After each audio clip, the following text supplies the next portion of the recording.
পটু শেখ বেলগ্রাম থেকে বলছি। আচ্ছা, ভূতের গল্প বলছি। না, এইটা বলি কি শেষ করবো? না না, ভূতেরটা বলো। না, এইটা শেষ করে দিই। যেটা যেটা বলো সেটাই বলো। তারপরে ঠাকুরমশাই বলছে, দেখ রামধন, তবে শোন বলি তোকে। তারপর তো বললাম যে রাজার ছেলে আর মন্ত্রীর ছেলে দুজনাই যেখানে ভাব ভালোবাসা হবে থাকবে সেখানে বিয়ে করবো করে রাজারা খুঁজতে লাগলো।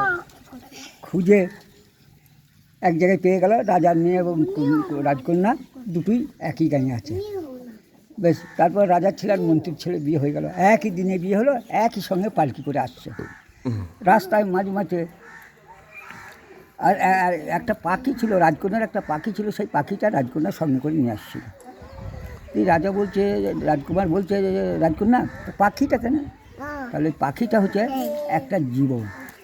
এই পাখিটাকে কেউ মরে যদি যায়, এই পাখিটাকে মেরে দিলে সেই জীবনটা সে ফেরত পাবে, সে বেঁচে যাবে। তার জন্যই পাখিটা আমি সঙ্গে করে রেখেছি। এই যায়, কিন্তু কথাটা মন্ত্রীর ছেলে কিন্তু শুনলো যে শালা পাখিটার এই গুণ আছে। তো তখন কী করলে, তাকে বললে যে কী বললে জীবনটা যাবে, তা বলে এই মন্ত্র পড়লে ওই মরা মানুষের ভিতরে আমার জীবনটা চলে যাবে, তো সে বেঁচে যাবে, আমি কিন্তু মরে যাব। এইটা কিন্তু মন্ত্রীর ছেলে শুনলে। রাজার ছেলে বলে একটা পুকুর আছে, বলে বন্ধু তবে এখানে সব পালকিগুলো থাক, আমি পায়খানাতে এসে আসি, তা তুমি শুধু চলো। রাজার ছেলে আর মন্ত্রীর ছেলে একটা বাগান ছিল, বাগানে পায়খানা ফিরতে গেছে। তা রাজার মন্ত্রীর ছেলে দেখছে একটা বাঁদর মানে মরে পড়ে রয়েছে। তো মন্ত্রীর ছেলে দেখলো, তাহলে এই সুযোগ দেখি কেন, যে সেই মন্ত্রটা পড়লে আর সেই রাজার ছেলের জীবনটা বাঁদরের উপরে ভেতরে চলে গেল, কিন্তু সে বাঁদর বেঁচে গেল, রাজকুমার উড়ে গেল। তখন দেখলো এই তো সুযোগ। মন্ত্রী চেয়ে গেলে সেই মন্ত্রের উপরে তার জীবনটা রাজার ছেলের ভেতর ঢুকে পড়লো। রাজার ছেলে বেঁচে হয়ে গেল। মন্ত্রীর ছেলে তখন মরে গেল, রাজার ছেলের ভিতর সে ঢুকে গেল, দিয়ে চলে গেল। তখন তো এই মন্ত্রী হয়ে গেছে, মন্ত্রীর ছেলের মতন হয়ে গেছে জীবনটা। যখন তার রাজার ছেলের ভিতর চলে গেল মন্ত্রীর ছেলে, তখন বলছে, রাজকন্যা বলছে, আচ্ছা রাজকুমার কই? তা রাজকুমারকে বাঘে ধরে খেয়ে দিয়েছে। তাহলে মন্ত্রীর ছেলে মরে গেছে, তাহলে রাজার ছেলে হয়ে গেল। রাজার ছেলে হয়ে রাজবাড়িতে থাকতো, কিন্তু রাজকন্যা দেখলে যে রাজার ছেলে নয়, দেহটা রাজার ছেলে, কিন্তু মনটা হচ্ছে মন্ত্রীর ছেলে, এই বলে থাকে। তখন সে রাজকুমার হয়ে গেছে। রাজকুমার বললে, দেশের লোকে হুকুম দিলে যে দেশের যত বান্দর আছে বান্দরগুলো মেরে ফেলো। সারা বান্দর যদি সে বেঁচে থাকে তা ঘুরে ঘুরে কোন দিন এসে আমার ক্ষতি করতে পারে। দেশের লোক সে বান্দর ধরে ধরে বেড়াইতে লাগলো। একটা বান্দর বললে, যে ধরিয়ে আমাকে দেখাইতে পারবে তাকে 100 টাকা দেবো, আর যে মেয়ে এনে দেখাবে তাকে 200 টাকা দেবো। বান্দর সব দেশের লোক ধরতে বেরিল। বান্দর ধরে আর মারে, নিয়ে যায়, দেখায়, আবার মেরে দেয়, 200 টাকা করে পায়। দেশের বান্দর কিন্তু শেষ।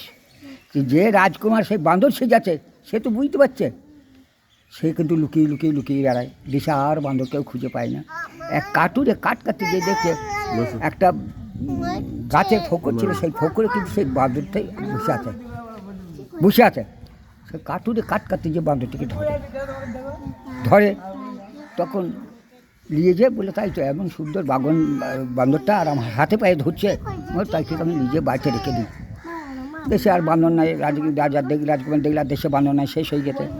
এরকম করতে করতে একদিন খবর পেয়ে গেল যে আমার কাটুরের ঘরে একটা বান্দর আছে। তখন রাজা দেখলে, রাজকুমার যে ওই বান্দরটা হতে পারে, তোকে মারবো। তাকে ডেকে পাঠাইলে দিয়ে বলে, এই বান্দরটা আমাকে দাও। তবে দেখুন, আমি বহু দিন থেকে এই বান্দরটা রেখে দিয়েছি, এই বান্দরটা আমি দেবো না, আমাকে দিতেই হবে।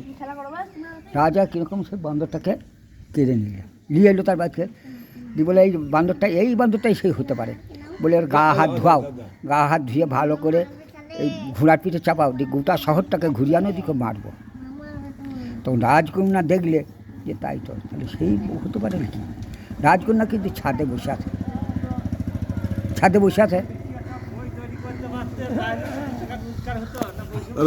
দিয়ে সেই রাজকন্যা দেখলে, তাহলে ওই বান্দরটা হতে পারে। পরে শুনবে ক্যাসেটটা। হ্যাঁ ক্যাসেটটা এখন হচ্ছে, রেকর্ডিং হচ্ছে এখানে। দিয়ে তারপরে ইয়ে করলে রাজকন্যা সেই পাখিটাকে নিয়ে কিন্তু এখন সে রাজকন্যা কিন্তু গাছে উঠল। দিয়ে তারপর বান্দরটা যায়, কিন্তু বান্দরটা যেই যায় তখন বান্দরটা কী করলে, আরে তুমি কথা আরে লাগ, তুমি চালাও, সুন্দর হচ্ছে। দিয়ে সেই বান্দরটা যখন যায় তখন রাজকন্যা দেখলে এই বান্দরটাই হতে পারে, হ্যাঁ বান্দরটা হতে পারে। হ্যাঁ, তখন সেই পাখিটাকে লীলে রেখে দিয়ে সেই পাখিটাকে মেরে দিয়ে বান্দরের ভেতরে ঢুকে পড়লো। বান্দরটা কিন্তু মরে গেল। আহ, হ্যাঁ বান্দরটা মরে গেল। কি কষ্ট। হ্যাঁ কিন্তু সেই জীবনটা পাখির ভেতরে ছিল। পাখিটাকে মেরে দিয়ে সেই বান্দরের জীবনটা পাখির ঘরে নিয়ে এলো, পাখির কাছে নিয়ে এলো। বেশ পাখিটা থাকে তখন মরে গেল। তো রাজা দেখলে যে বান্দর তো মরে গেল, আর কিছু করার নেই, বান্দর থাকলো। কিছুদিন পর তখন রাজকন্যা বলছে রাজামশাইকে যে দেখুন মশাই, এক কাজ করুন, আমি একটা পাঁঠা পালবো, আমার খুব শখ, আমাকে একটা পাঁঠা কিনে দিতে হবে।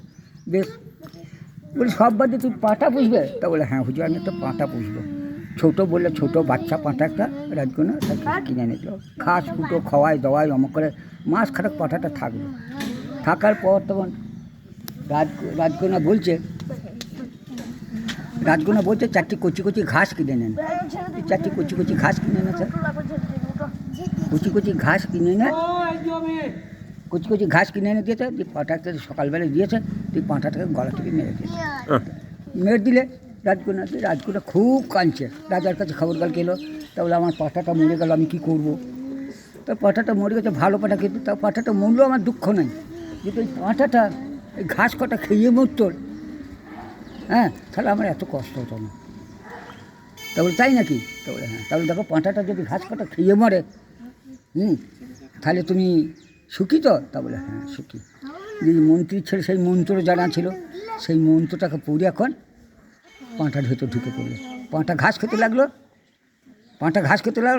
সেই পাখিটাকে মেরে তার স্বামীটাকে বাঁচিয়েছিল। দিয়ে রাজকন্যা কী করলো, সেই পাঁঠাটা নিয়ে গিয়ে তার মাথায় বেঁধে দিলে।